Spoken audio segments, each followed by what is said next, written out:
ఆరోగ్యం అంటే natural food, nature మంత్ర. ఇప్పుడే మీ ఇంటికి తెచ్చుకోండి.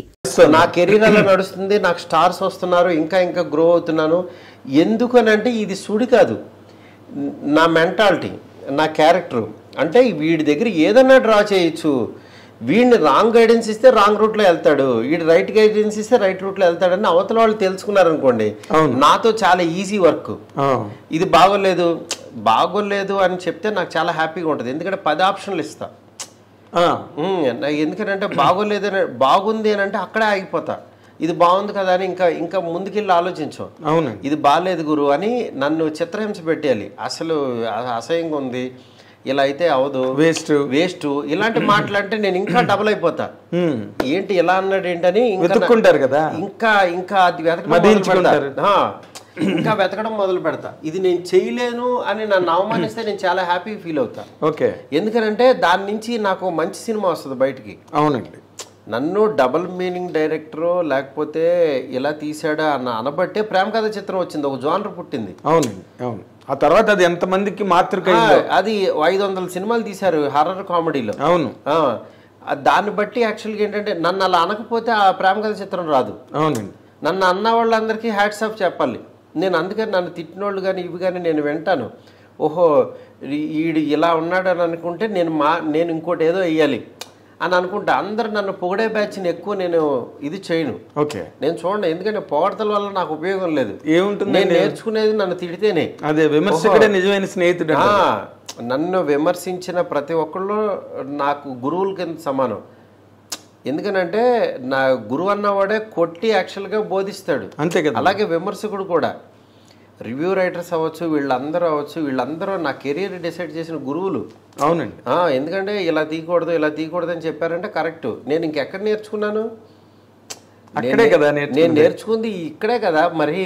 అవునండి, అందువల్ల నేను వాళ్ళు ఎన్ని తిట్టినా నాకు మంచి పాజిటివ్గా ఫీల్ అవుతాను. అదే మీరు నార్మల్గా బాబు బంగారం కథ వెంకటేష్ లేదా సురేష్ గారు వాళ్ళందరూ కూడా 1-4 సార్లు విని కానీ ఓకే చేయరు. పాప వాళ్ళ తప్పులేదండి. ఎందుకంటే వెంకటేష్ గారికి నా మీద కాన్ఫిడెన్స్తో ఆయన ఈడు ఎలాగో మంచిగా తీసుకుంటాడని బిఫోర్ సినిమా బలబల మగాడని బట్టి ఆయన కూడా వచ్చేసారు. బట్ రన్నింగ్లో నేను కన్ఫ్యూజ్ అవుతున్నాను, నేను ఇదని చెప్పి ఆయన పాపం బాధపడ్డారు. బికాజ్ కొన్ని ఇవి జరుగుతుంటాయి, అదొక ఎక్స్పీరియన్స్ అంతే. అందుకే ఆయన ఏంటంటే నాతో మళ్ళీ కూడా తర్వాత మాకు సక్సెస్ ఫెయిల్యూర్తో సంబంధం లేకుండా ఈయన కరెక్ట్గా వాడలేదు, వీడు వచ్చినా సరే అనే ఫీల్ కొంచెం ఇదయ్యేవాళ్ళు తర్వాత. ఓకే, అట్లా అయితే నేనేమనుకున్నానంటే ఒక 30 ఏళ్ల ఒక బ్రహ్మాండమైన కెరీరు, వరుస హిట్లతో సినిమా ఇండస్ట్రీలో ఒక మంచి హీరోగా ఎదిగిన హీరో వెంకటేష్ గారు. అవును, యాక్చువల్గా అలాంటి ఆయన ఒక 30 years ఆఫ్ కెరీర్ కంప్లీట్ అవుతున్న టైంలో మారుతితో నేను చేస్తాను అని అనుకోవడం అన్నది ఆ రోజున చాలా అందరూ ఒక పెద్ద చర్చ అయిందండి. మారుతితో చేయడం ఏంటి అంటే లైటర్ వేని కోరుకుంటున్నాడా వెంకటేష్, లేకపోతే ఇంకో రకంగా ఈజీ ఫిల్మ్ ఏదైనా కోరుకుంటున్నాడా, సీరియస్గా కాకుండా మారుతిని సెలెక్ట్ చేసుకున్నాడంటే అని ఒక చర్చ జరిగింది ఇండస్ట్రీలో అన్ని చోట్ల. సో మీరు అన్న ఓకే అయిన కథను కూడా మీరు అదర్స్ వల్ల దాన్ని కరెక్ట్గా ట్రాక్లో పెట్టలేకపోయారు అన్నది. నేను అది నా ప్రాబ్లం అండి. నేను ఇన్ఫ్లుయెన్స్ అయిపోబట్టి రాంగ్ మూవీస్ వచ్చింది అంతే. అదేలే, నేను ఇన్ఫ్లుయెన్స్ అవ్వకూడదని రియలైజ్ అవ్వటమే నాకు సక్సెస్. ఓహో నేను ఇక్కడ ఇలా వెళ్ళిపోకూడదు, మరీ ఇలా బ్లైండ్గా వెళ్ళకూడదు అని దాని తర్వాత రియలైజ్ అయ్యి నేను బిగినింగ్లో ఎలా కష్టపడి కూర్చుని రాసుకుని నా సక్సెస్ని వెతుక్కున్నానో అలా నేను మళ్ళీ ఇప్పుడు పని చేసుకుంటున్నాను. అందుకని నాకు ఈ సాటిస్ఫాక్షన్ ఉంది, ఈ మెంటల్ సాటిస్ఫాక్షన్ ఉంది. ఎగ్జాక్ట్లీ, అదే ఫ్రెష్గా ఉన్నారు ఏదైనా. ఎందుకంటే మీరు అందుకే ఇందాక నా ఇంట్రడక్షన్లోనే చెప్పాను, అది నిత్యస్వాప్నికుడని, అనునిత్య సృజన శ్రామికుడు. ఏదో ఒకటి రాస్తుంటారు, ఏదో ఒకటి జరుగుతూ ఉంటుంది, ల్యాబొరేటరీ వర్క్ కంటిన్యూస్గా.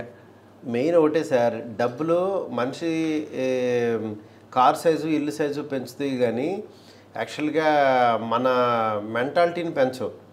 మన మెంటాలిటీ ఏమవుద్దంటే ఇంకా ఆ ఫైర్ తగ్గిపోయి తెలియకుండా చిన్న లేజినెస్ వస్తుంది. అవునండి, ఈ లేజినెస్ డబ్బు వల్ల లేజినెస్ పెరుగుతుంది.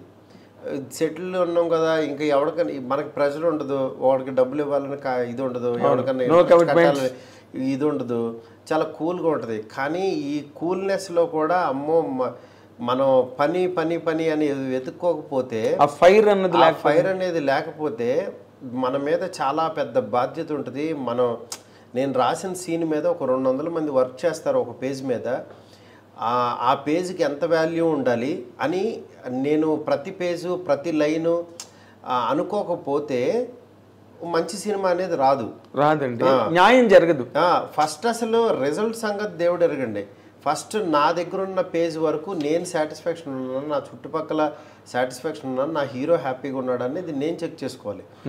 అప్పుడు ఇంకొకరి చేతిలో పెట్టకూడదు. ఫస్ట్ అసలు ఎవడో వినేసి దాన్ని పేపర్ మీద ఎక్కించి ఆ ఐడియాలజీ నేను సక్సెస్ అయింది నా స్టైల్తో, దాంట్లో తిరగలేదు.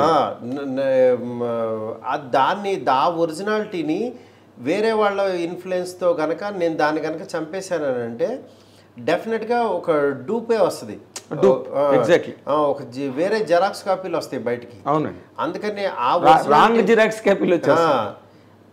జెరాక్స్ కాపీలే నా ఎక్స్పీరియన్స్ అయినాయి ఇప్పటిదాకా. అది అయిపోయింది, అందుకని నన్ను నేను తవ్వుకోవటం మొదలు పెట్టాను. ఫ్యాంటాస్టిక్. లేదు, మీరు అన్నది ఇందాకలు అన్నది మీరు 100% అందరూ నేర్చుకుని అడాప్ట్ చేసుకోవాల్సిన పాయింట్. విమర్శకులే మీకు గురువులు. అవును, ఎందుకంటే చుట్టూరా చేరి చిడతలు కొట్టి బాజాలు వాయించి అది పొగిడేవాళ్ళు ఎప్పుడు మన ఇంట్లో వాళ్ళ దగ్గర నుంచి మన స్నేహితులు అందరూ పొగుడుతూనే ఉంటారు సార్.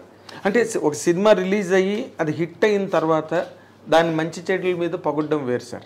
ఒకటి పొగడ్డానికి, తెలుగు భాషలో పొగడ్డానికి మెప్పుకోలికి కూడా చాలా తేడా ఉంది. అవును, ఇప్పుడు దాన్ని కామన్ గా వాడేస్తున్నారు. అవును, పొగుడుతున్నాడని. ఇప్పుడు మీరు బలిబెలే మగవాడివే తీశారు, మహానుభావుడు తీశారు, ప్రతిరోజు పండుగ తీశారు. ఇవన్నీ మిమ్మల్ని చూసి మెచ్చుకునే సినిమాలు. అవును, పొగడ్డం కాదు. పొగడ్డం అంటే ఇప్పుడు మీరు అమితాబ్ బచ్చన్ అంత హైట్ ఉన్నారు సార్ అంటే అది పొగడ్డం. అవును, ఏమండి, మెయిన్ ఒకటే సార్, పొగడతా మెచ్చుకోవడం వీటిల్లో కూడా ఒరిజినల్ డూప్లికేట్లు కూడా ఉంటాయి. ఒకడు వచ్చిన దగ్గర నుంచి ఇదే భజన ఉంటుంది. ఆ భజనలో కూడా మనం యాక్చువల్గా ఏంటంటే వాడిది జెన్యూన్ భజన కూడా అవ్వచ్చు, కానీ అది ఎంత స్థాయి జెన్యూనిటీలో కూడా ఎంత స్థాయి వెళ్ళాలి, ఆడు స్థాయిని మించి వెళ్తున్నాడు అనుకో, ఇంత అవసరం లేదు, ఇది సరిపోతుంది, వీడు ఎంత వెళ్తున్నాడంటే మిగిలిన ఎక్స్పెక్ట్ చేసే మాట్లాడతాడు అంతే. నాకు ఏంటంటే ఎదుటివాడు మాట్లాడటం మొదలుపెట్టిన తర్వాత అసలు మ్యాటర్ ఏంటో అనేది దానికి వెళ్ళిపోతూ ఉంటా. అదేలేండి, ఎందుకంటే ఏదో ఒక బొమ్మ వేసాను బాగుంది, మామూలు బొమ్మన, వాడు అసలు ఏంటి, అసలు ఇలాంటి కళాఖండం ఎప్పుడు రాలేదన్నాడు అనుకో, అది అది మనకు తెలియాలంటున్నా. బాపు గారు కూడా ఎందుకు పనికిరాడు, ఇంకా అది మనకు తెలిసిపోవాలి. మన మనసు అది చెప్పాలి, ఈడు ఎక్కువ పొగుడుతున్నాడు రా, ఆడి పని అంటే చేసి పంపించు ముందు, ఆడిది క్లోజ్ చేసి, లేకపోతే ఈడు ఇలాగే భజన చేస్తూ ఉంటాడని మన మనసు మనకు చెప్పేయాలి. లేకపోతే నార్మల్ వేసిన దాన్ని నేను ఈడెంత పొగుడుతున్నాడు ఏంటి అని నాకైనా అనిపించాలి అట్లీస్ట్.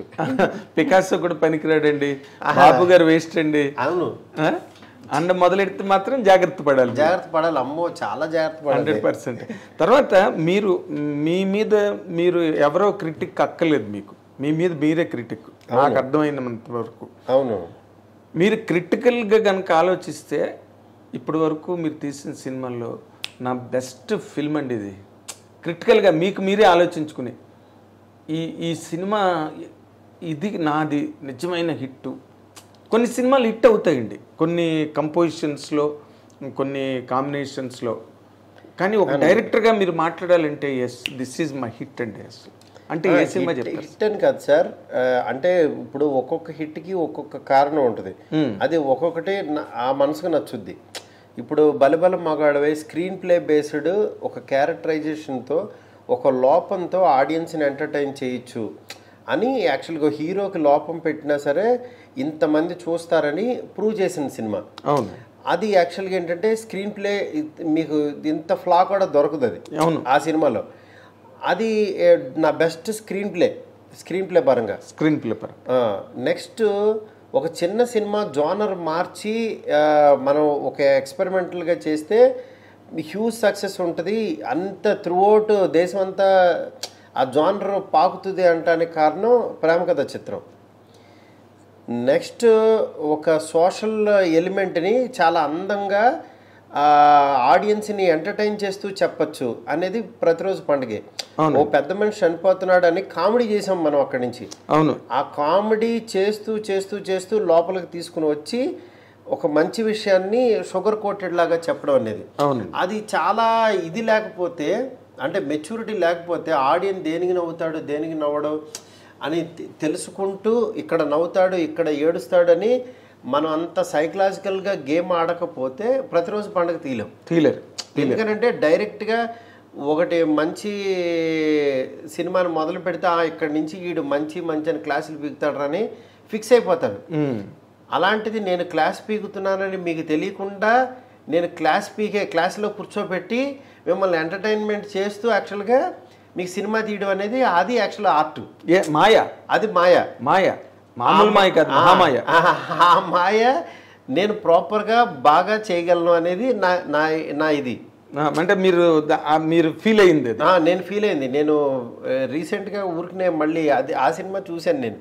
నేను అసలు నా సినిమాలు రిలీజ్ అయిన తర్వాత థియేటర్లో చూడను.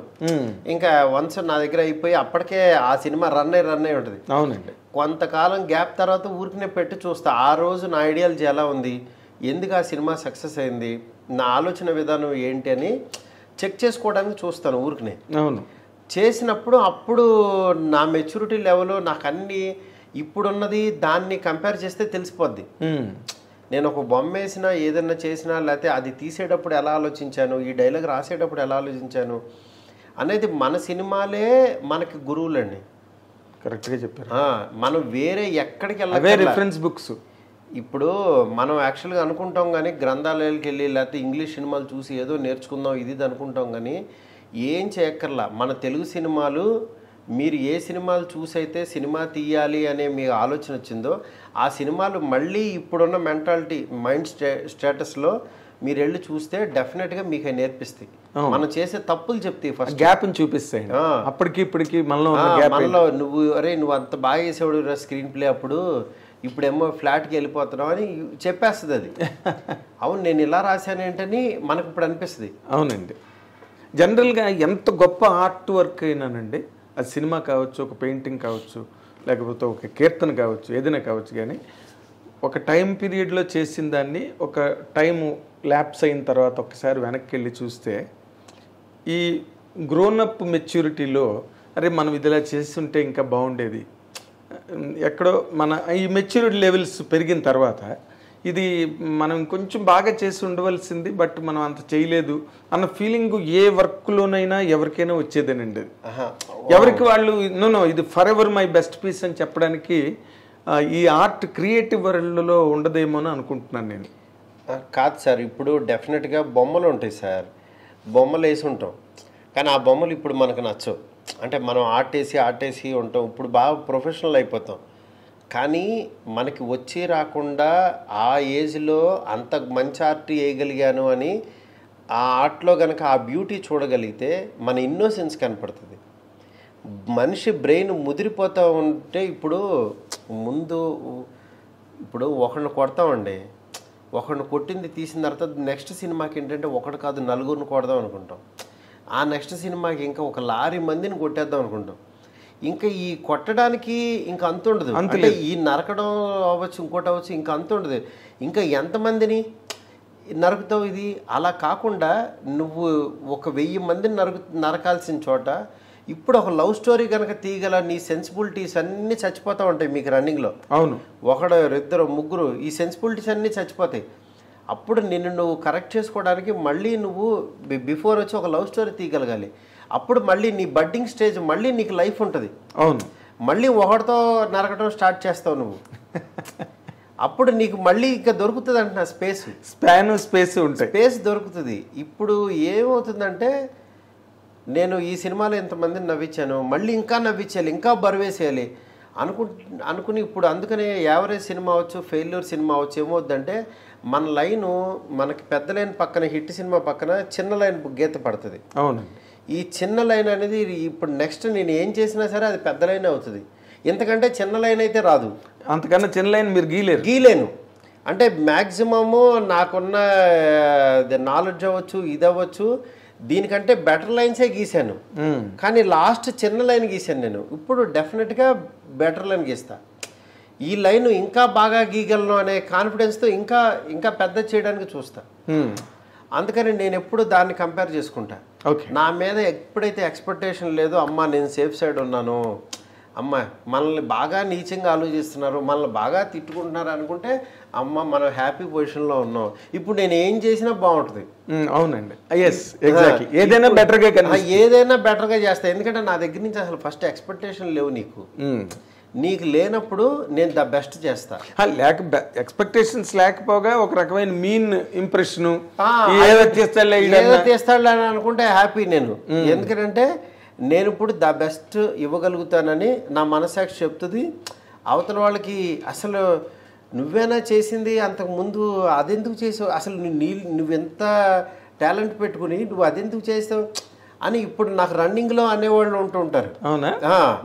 ఇవన్నీ ఏమవుద్దంటే వన్స్ బయటకు వచ్చినప్పుడు ఇంకోటో ఏదో వచ్చినప్పుడు దెన్ ఇట్ విల్ ప్రూవ్. అవునండి. బట్ నేను ఇప్పుడు ప్రెసెంట్ ఏంటంటే హ్యాపీగా, నా మీద ఏమి ఎక్స్పెక్టేషన్ లేవు, నా పని నేను చేసుకుంటున్నాను. అంటే ఇప్పటికి కూడా మీ మీద ఏవి ఎక్స్పెక్టేషన్స్ లేవని అనుకుంటున్నారు? లేవని నేను అనుకోకపోతే, నా మీద ఎక్స్పెక్టేషన్ ఉంది, నేను కింగ్ని ఇది అని అనుకుంటే, నేను తీసిందే సినిమా రా, నేను వేసిందే నాట్యం అంటే అది కుదరదు అంటున్నా. ఫస్ట్ నా దగ్గర ఏమీ లేదు, నాకు చాలా బాధ్యత ఉంది, నాకు రెస్పాన్సిబిలిటీ ఎక్కువ ఉందని ప్రతిరోజు ప్రతి క్షణం నా సెన్సెస్ నాకు అలా గుర్తు చేస్తూ ఉండకపోతే నేను మినిమం చేయలేను అంటున్నా. ఎక్స్పెక్ట్ చేసిన దాంట్లో మినిమం చేయలేము. మనకి భయం ఉన్నప్పుడే మంచి ప్రోడక్ట్ వస్తుంది. ఎగ్జాక్ట్లీ. ఇంటికి ఎవరన్నా గెస్ట్లు వస్తున్నారు, చుట్టాలు వస్తున్నారు అన్నప్పుడే వంట బాగా చేయాలనే దీంట్లోనే ఇంకా మోర్ కాన్షియస్గా వండుతాం. అవునండి. అందువల్ల యాక్చువల్గా రోజు తినేవాళ్ళే అన్నప్పుడు హ్యాపీగా ఇంట్లో వాళ్ళే తిన్నారనుకోండి, చాలా పెద్ద గెస్ట్ వస్తున్నాడు అనుకున్నప్పుడు ఆ వంట డెఫినెట్గా ద బెస్ట్ ఇవ్వడానికి ట్రై చేస్తాం. ఎగ్జాక్ట్లీ. నేను ఆ ప్రయత్నాల్లో ఉన్నాను. అయితే ఇప్పుడు మీరు బిగినింగ్ ఆఫ్ యువర్ కెరీర్ అంటే హైదరాబాద్ వచ్చిన తర్వాత మీరు ఒక యానిమేటరు, చిరంజీవి గారికి కూడా మేము చాలా హై రిగార్డ్. మొన్న కూడా సభలో బేబీ ఫంక్షన్లో చెప్పారు. అవునవును. నేను ఆ రోజే అనుకున్నాను మారుతి డైరెక్టర్ అవుతాడని కూడా ఆయన రేంజ్ పర్సన్ చెప్పడం చాలా గొప్ప విషయం అండి. అవునవును. అలాగే ఒక అరవింద్ గారు, వీళ్ళందరూ కూడా మిమ్మల్ని ఒక రకంగా అంటే మీకు మీరే యాసిడ్ టెస్ట్ చేసుకున్నారు అనుకోండి. ఈ రోజుల్లోని బస్ స్టాప్ ఎవరు చేయలేదు మీకేమి యాసిడ్ టెస్ట్, మీరే చేసుకున్నారు. బట్ ఒక్కసారి వాళ్ళ తాలూకా ఆ రోజున ఓ చిరంజీవి గారితో అసోసియేషను, లేకపోతే అదర్వైజ్ ఇంకా అంతకన్నా పెద్ద అసోసియేషన్ ఏముంటుందండి చిరంజీవి గారి కన్నా సినిమా ఇండస్ట్రీలో. అవునండి. అది తలుచుకున్నప్పుడల్లా మీకేమనిపిస్తుందంటే ఆయనకున్న ఇమేజ్ మీ మీద, ఆయనకున్న మీ మీద ఉన్న ఇంప్రెషను అది మీ కెరీర్లో రిఫ్లెక్ట్ అవుతున్నదని అనుకుంటారా? డెఫినెట్గా అండి. ఎందుకంటే చిరంజీవి గారు అంటే చిన్నప్పటి నుంచి అందరూ చెప్తూ ఉంటారు, కానీ ఫ్యాన్స్ అది చిన్నప్పటి నుంచి ఆయన సినిమాలు చూస్తూ పెరిగాము. అంటే హార్డ్ కోర్ ఫ్యాన్ లాగానే ఇంకా చిరంజీవి సినిమాలకి వెళ్ళటం, ఆరవటం, బ్యానర్లు కట్టడం, రాయటం, ఆయన బొమ్మలు వేయటం, నా ఆర్ట్ కూడా అలాగే డెవలప్ అయింది. చివరికి ఆయనకి ఉపయోగపడింది నా ఆర్ట్. అలా నేను పెరిగిన వాడిని, అలా ఇదైన వాడిని. చిరంజీవి సినిమాలు అంటే అంత పిచ్చి ఉండేది. అలాంటి ఇది చిరంజీవి గారి దగ్గరికి చేరటం, నేను మళ్ళీ ఆయన నోట్లోంచి అప్లాజెస్ రావడం అనేది ఇది అంటే ఒక ఫుల్ఫిల్నెస్ అనమాట. లైఫ్ ఒక ఆర్క్ ఫుల్ అయినట్టు. ఇంకా ఆయనతో సినిమా కూడా తీసేస్తే ఇంకా ఫుల్ పర్ఫెక్ట్ రౌండప్ అయిపోతుంది. అదే అసలు నేను ఆ పాయింట్కే డ్రైవ్ చేయబోయాను, మీరు వచ్చేసారు మధ్యలో. సార్ ఇప్పుడు నార్మల్గా ఇప్పుడు this is a time where Chiranjeevi గారు is listening to many scripts. అవును. కొత్త వాళ్ళకి కూడా చేస్తున్నారు. ఎవరి దగ్గర ఏ మెరిట్ ఉందన్న both the hands is inviting young merit. అవును. ఇలాంటి దాంట్లో మీరు ఎప్పుడు ఒక కథ కూడా చిరంజీవి గారికి చెప్పిన అవకాశం కానీ యూ డిడ్ నాట్ టేక్ అండి? లేదండి. ఆల్రెడీ ఇప్పుడు నేను చేసే సినిమా ఇది కనుక కొంచెం డిలే అయినా ఇంకోటి ఏదైనా అయినా చిరంజీవి గారిదే చేసేవాడిని. చిరంజీవి గారికి కూడా కథ చెప్పడం జరిగింది. ఆయన రెడీ అయ్యారు. ఆయన యాక్చువల్లీ విల్ గో హెడ్ అని అన్నారు. అంటే మంచి ఆయన కైండ్ ఆఫ్ ఒక డిఫరెంట్ ఫిల్మ్ ఒకటి చేశాను అనమాట. డెఫినెట్గా మామూలుగా సోషల్ సబ్జెక్ట్ అండి, ఫ్యాంటసీలు ఏం కాదు సార్, జనరల్ సబ్జెక్టే. జనరల్ సబ్జెక్టే. బట్ ఆయన కైండ్ ఆఫ్ టింజ్ ఆయన మళ్ళీ మనం చూసుకున్న ఫీలింగ్ ఉంటుంది. ఓకే, మన చిరంజీవి గారిని టైమింగ్ నేను చెప్పేది మెయిన్ ఆయనకుండే ఒక గరణముడు ఒక టైమింగ్ ఉంటుంది కదా. అవును అవును, ఆ కైండ్ ఆఫ్ టైమింగ్ లో ఇంగ్లీష్ ఇస్తరాకులు కట్ట. అవును, కొన్ని డైలాగులు ఆయన చెప్తే ఆయన నోట్లో చెప్తేనే బాగుంటాయండి. ఆయనే కదండి నేను చూస్తున్నా కదా, ఒక్కొక్క స్టార్ కి యాక్చువల్ గా ఒక్కొక్క ఇది ఉంటుంది, ఒక టైమింగ్ కోడ్ ఉంటుంది. అంటే ఆయన వాళ్ళ యాటిట్యూడే సినిమాకి. వాళ్ళు జనరల్గా మామూలుగా కలిస్తే మనకు మనుషులాగానే మనలాగా మనుషులే కదా అనిపిస్తుంది. అవునండి. కానీ వన్స్ స్క్రీన్ మీదకో లేకపోతే వచ్చినప్పుడు వాళ్ళ లోపల ఉన్న సోల్ మాట్లాడుతుంది బయటకు వచ్చి. అవునండి, ఆ సోల్ వచ్చి కనెక్ట్ చేసి వెళ్ళిపోతుంది. అది వాళ్ళు తప్పించి ఎవరో చేయలేరు. ఎగ్జాక్ట్లీ. అలా ఒకళ్ళు పెద్ద స్టార్ కానీ ఇంకొకళ్ళు ఇలా ఉన్నారని అంటే స్టార్స్ అయ్యారని అంటే అంత ఈజీ కాదు. అవునండి, వాళ్ళ కోడ్ ఏదో అందరినీ హుక్ చేస్తారు. ఇప్పుడు నాని టైము వేరే వాళ్ళలో చూడలేం, నాని గారి టైమింగ్ అవును అది ఆయనలోనే ఉంటుంది. అట్లాగా నవీన్ పోల్సే టైమింగ్ తనలోనే ఉంటుంది. అలా మీకు చూస్తే ఆర్టిస్టులు అందరూ ఒకళ్ళకి కంపారిజన్ ఉండొచ్చు చూడండి. అవును, బన్నీ టైమింగ్ వేరే వాళ్ళు మ్యాచ్ చేయలేరు, ప్రభాస్ గారి టైమింగ్ వేరే వాళ్ళు చేయలేరు. అట్లా ప్రతి ఒక్కళ్ళు ఒకళ్ళకొకళ్ళు స్పెషల్ టచ్ ఉంటుంది ఒకటి. సో అయితే చిరంజీవి గారిది మీకు ఓకే అయిపోయింది? ఎప్పుడో అయిందండి. అవునా? అయితే మీరు ఇప్పుడు ప్రభాస్ గారి సినిమా తర్వాత ఏమో చూడాలి ఎలా వెళ్తానో. వెళ్తా డెఫినెట్గా. మొన్న కూడా డిస్కస్ చేసాము, టైం సెట్ అవ్వాలి. ఇన్ జనరల్గా హీరోలుగా మీరు మాట్లాడుకోవాల్సి మీరు చేసిన హీరోలే కనుక ఒక నాని కానీ లేకపోతే ఒక శర్వానంద్ కానీ లేకపోతే మన సాయి ధర్మ తేజ్ కానీ, ఇప్పుడు ఈ కైండ్ ఆఫ్ ఈ రేంజ్ హీరోలు అంటే వీళ్ళు పూర్తిగా బన్నీ అయితే ఇప్పుడు పెద్ద hero, all India level hero అనుకోండి ఈ రోజున. బట్ వాళ్ళతో మీరు కథలు రాసేటప్పుడు మీరు మామూలుగా మీరు అనుకున్న కథ రాసుకుంటారండి, లేకపోతే వాళ్ళ ఇమేజ్కి కథ రాస్తారా మీరు? ఇమేజ్ని అసలు నేను ఇమేజ్ని బ్యాలెన్స్ చేయలేనండి. అలాంటి డైరెక్టర్ని కాదు. ఫస్ట్ ఓకే, నేనేంటంటే ఇమేజ్ కంటే కూడా మంచి కథ మంచి సినిమా గొప్పది అనుకుంటాను నేను. ఎందుకంటే వాళ్ళకున్న ఇమేజ్ కరెక్టే, కానీ ఆ ఇమేజ్ని ఈ కథలోకి నేను ఫిట్ చేయగలనా లేదా అనేది చూసుకుంటా. ఆడియన్స్ అంటే నేనే ఆడియన్స్ ఎక్కడో ఉండరు. నేను ఒక హీరోని నేను ఎలా చూడాలనుకుంటున్నానో అదే యాక్చువల్గా చూపిస్తా. అది యాక్చువల్గా ఆడియన్స్ ఎక్కువ మంది చూస్తారు, అలా చూడాలనుకుంటున్నారని నేను అనుకోవచ్చు. ఓకే, అలా అనుకుని నేను తీస్తా. అది కొంతమందికి నచ్చచ్చు నచ్చకపోవచ్చు, అది వేరే విషయం. మీ జడ్జిమెంట్ మీద మీరు రాసుకుంటారు కదా. మీద నేను ఎప్పుడో కథ అనుకున్నా, మహానుభావుడిది పాయింట్ 2012-13లోనే అనుకున్నా. ఒక క్లెన్లీనెస్ ఉన్నవాడు, ఓసిడి దీని మీద ఉన్నవాడు, మాస్కులు పెట్టుకుని తిరుగుతాడు, ఇది ఇట్లాగా. అసలు దాంట్లో ఆ సినిమాలో ఏంటంటే వైరస్ కూడా అనుకున్నా. ఒక వైరస్ వచ్చింది, కరోనా రాలే అప్పటికి. ఇంకా ఎప్పుడు 2012 అంటుంటే ఒక వైరస్ వస్తే వాడి లవ్ స్టోరీ ఎంత ఇబ్బంది పడతాడని కూడా అనుకుని ఈ వైరస్లు ఇవన్నీ ఎవరికి తెలుసు, నార్మల్ వాళ్ళకి ఎవరికి తెలియదు కదా, ఈ క్యారెక్టర్ని విలేజ్కి తీసుకెళ్దాం, అక్కడ పండించచ్చు ఫన్ను అని చెప్పి దాని కథను మార్చా. అట్లా వైరస్ కి బదులు విలేజ్ని ఎంచుకున్నా. ఎందుకంటే కొంచెం శర్వాకి యాక్చువల్గా ఇంకా ఆడియన్స్ పెరగాలి, మాస్లోకి కూడా వెళ్ళాలి, అందరికీ తెలియాలి. శర్వా అంటే క్లాసు, అంటే ఓసిడి కాన్సెప్టే క్లాసు. అవును, ఇట్లా ఉంటుంది అనుకుని యాక్చువల్గా నేను దాన్ని స్పాన్ పెంచడం కోసం అట్లా చేశాను అనమాట. అది ఏంటంటే ఇమేజ్ని ఇంకా ఎక్స్పాండ్ చేయడం, ఎన్హాన్స్ చేయడం. అవును. ఇప్పుడు మన సాయి ధర్మ తేజ్ ఉన్నాడు, ప్రతిరోజు పండుగ తీసే టైంకి తనకి యాక్చువల్గా బిఫోర్ చాలా తనకి కొన్ని ఫ్లాప్లు కొన్ని యావరేజ్లు ఇలా వచ్చినాయి. చిత్రలహరితో తను మళ్ళీ పికప్ అయ్యాడు. దాని తర్వాత ప్రతిరోజు పండుగ చేస్తున్నాం. నాకేంటంటే మేము ఇంకా చిత్రలహరి రిలీజ్ అవ్వలేదు అప్పటికి, నాకు అసలు సినిమా కూడా ఎలా ఉంటుందో తెలీదు. తనతో నాకేంటంటే తనకేంటంటే ఒక బలబల మగాడవో లేకపోతే క్యారెక్టరైజేషన్ సినిమా చేద్దామా డార్లింగ్ అన్నాడు. అలాంటిది కూడా చేద్దామని తనతో చెప్పా. కానీ నాకేంటంటే తన సినిమా ఒక ఫ్యామిలీ అందరూ లేడీస్ అందరూ వచ్చి చూసేలాగా, ఎందుకంటే బయట తేజు చాలా ఫ్యామిలీ పర్సన్. అంటే పక్కన మనుషులకి గౌరవించడం, అసిస్టెంట్లకు గౌరవించడం, హీరో అని ఎక్కడ ఇంత కూడా అహం కానీ ఏం లేదండి. అంటే నేను వర్క్ చేసిన హీరోలందరూ అలాంటి వాళ్ళే, గోల్డ్. నేను చెప్తున్నాను కదా, శర్వా కూడా నాకు ఎంత హెల్ప్ చేశాడో. మా ఫాదరు చనిపోయే పరిస్థితులు ఉన్నప్పుడు హాస్పిటల్లో ఉన్నప్పుడు అసలు చాలా హెల్ప్ చేశాడు నాకు. అసలు విజయవాడ రమేష్ హాస్పిటల్లో జాయిన్ చేసినప్పుడు తనే చూసుకుని అంత బాగా చేశాడు అనమాట. వీళ్ళందరూ హ్యుమానిటీ గ్రౌండ్స్లో అసలు మామూలు వాళ్ళు కాదు వీళ్ళు. అవునండి.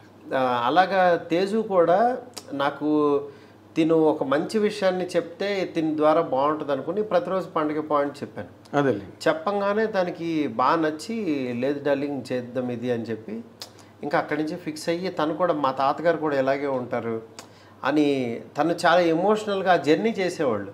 ఓకే, ఐడెంటిఫై చేసేవాళ్ళు. అట్లాగా అది ఇదైందనమాట. మరి నాని బలిబలే మగాడివై సినిమా మీరు చెప్పినప్పుడు, కథ చెప్పినప్పుడు what was his immediate reaction? అసలు ఈ ఇమ్మీడియట్ ఏమీ లేదు, చేద్దామని ఫిక్స్ అయిపోయాడు అంతే. ఆయనకి అసలు ఫస్ట్ హాఫే చెప్పాను, సెకండ్ హాఫ్ చెప్పలా. ఓకే, నేను కొన్ని ఐడియాలు చెప్తాను ఉంటానండి, మీకు నచ్చితే పెట్టుకోండి, కొన్ని సరదాగా వాడు సాంగ్లో ఉంటే ఇలాగ మర్చిపోవచ్చు అని. ఆయన కూడా మంచి మంచి ఇంప్రవైజ్ బాగా చేస్తారు. ఓకే, అంటే డైరెక్షన్ డిపార్ట్మెంట్ నుంచి వచ్చాడు కదా. డైరెక్షన్ అని కాకుండా యాక్టర్ ఎప్పుడు కూడా మన డైరెక్టర్ కథని ఇంకా ఎన్హాన్స్ చేసి లోపలికి వస్తే ఇంకా ఎన్హాన్స్ అవుద్ది. అవునండి. అది యాక్చువల్గా నేను ఇదివరకు ఏంటంటే డైలాగులు చాటపారతల్లాగా రాసేసేవాడిని, ఎక్కువ రాసేవాడిని.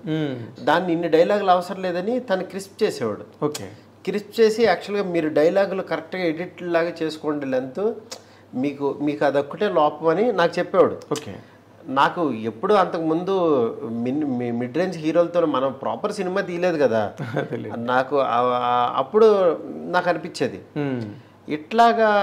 నాకు ప్రతి హీరో దగ్గర కొంచెం నేర్చుకుంటూ ఇలా నేర్చుకుంటూ అలా నేర్చుకుంటూ నేను అందుకే పెద్ద హీరోతో చేయడానికి ఎక్కువ టైం తీసుకున్నా, నేను కావాలని తీసుకున్నా. ఓకే, నేను ఏ హీరో దగ్గరికి వెళ్ళి కథ చెప్తానని ఇట్లా ట్రై చేయలే.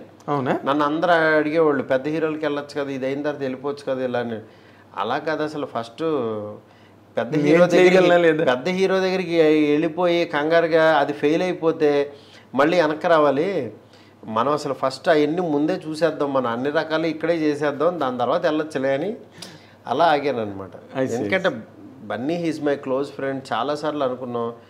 అదే నాకు, ఎందుకంటే నాకు కొంత ఈ సర్కిల్తో కొంచెం ఎఫినిటీ ఎక్కువ ఉన్న మనిషిగా, అవును, బన్నీతో ఎందుకు చేయట్లేదు మారుతి గారు అన్నది నాకు ఒక డౌట్ ఎప్పుడు కూడా. పుష్ప బిఫోరే తనకు ఒక కథ చెప్పాను యాక్చువల్గా, ప్రతిరోజు పండుగ బిఫోరు. ఫస్ట్ హాఫ్ అసలు అదిరిపోయిందని అనుకున్నాం, అన్నీ అయినాయి. సెకండ్ హాఫ్ చెప్పే టైంలో అది రాసుకునే టైంలో తనకి సడన్గా సుకుమార్ రావటం, ఇంకా తను మళ్ళీ అటు బిజీగా ఉంటాడు. మళ్ళీ సుకుమార్లోని డైరెక్టర్ వచ్చినప్పుడు మళ్ళీ ఇక్కడ ఇలా దూరకూడదు అనుకుని నాకు ఈ ప్రతిరోజు పండుగే పాయింట్ వచ్చింది. టక్మని నేను ఎక్కువ టైం వెయిట్ చేయను, అదొక ఇది. నాకు ఇది లేకపోతే ఇంకోటి టక్మని వెళ్ళిపోతూ ఉంటా. నేను ఖాళీగా ఉండలేక కోడిరామకృష్ణ గారి టైప్, ఆయన అసలు ఎక్కడ గ్యాప్ ఇచ్చేవారు కాదు. నేను మళ్ళీ ఇది రాసేసుకుని మళ్ళీ తనకే వెళ్ళి చెప్పా ఈ పాయింట్ బాగుంది మారుతుంది ఇది అన్నాడు తను. ఆల్మోస్ట్ నా కథలో బన్నీకి పాయింట్స్ చిరంజీవి గారికి చెప్తూ ఉంటాను. ఓకే, ఇన్ జనరల్ గా కూడా. In general